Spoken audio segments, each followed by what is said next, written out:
Hi, we're talking all week about Revelation 1:8, where Jesus says, I am Alpha and Omega, the beginning and the ending, saith the Lord, which is, and which was, and which is to come, the Almighty.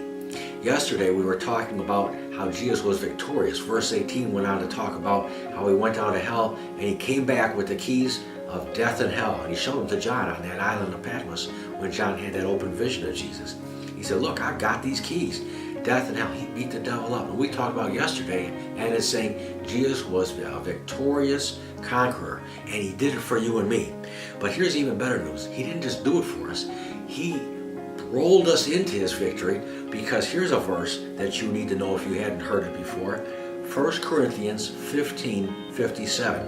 And it says this, but thanks be to God who gives us the victory through our Lord Jesus Christ. You see, when Jesus won the victory, he really did it for us.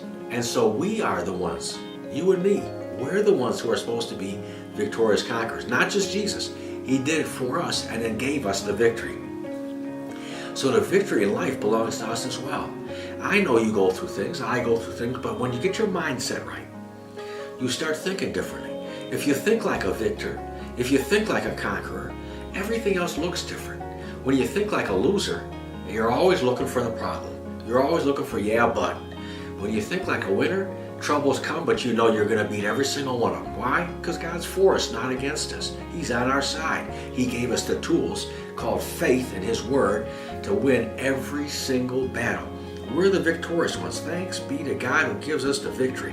What do we have to do to get that victory? To walk in that victory that's already been handed to us? Grab hold of it. If someone hands you something, you have to grab hold of it to make it yours, not just stare at it. You need to grab it. And that's what we have to do with the victory that belongs to us. That victory Jesus purchased years ago is valid for us today in this life that you and I are living. We need to grab hold of the victory that belongs to us. Don't let it out of your sight. Don't let it out of your grip.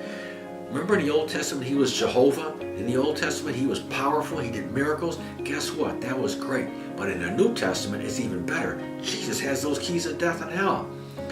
There's nothing you and I can't do.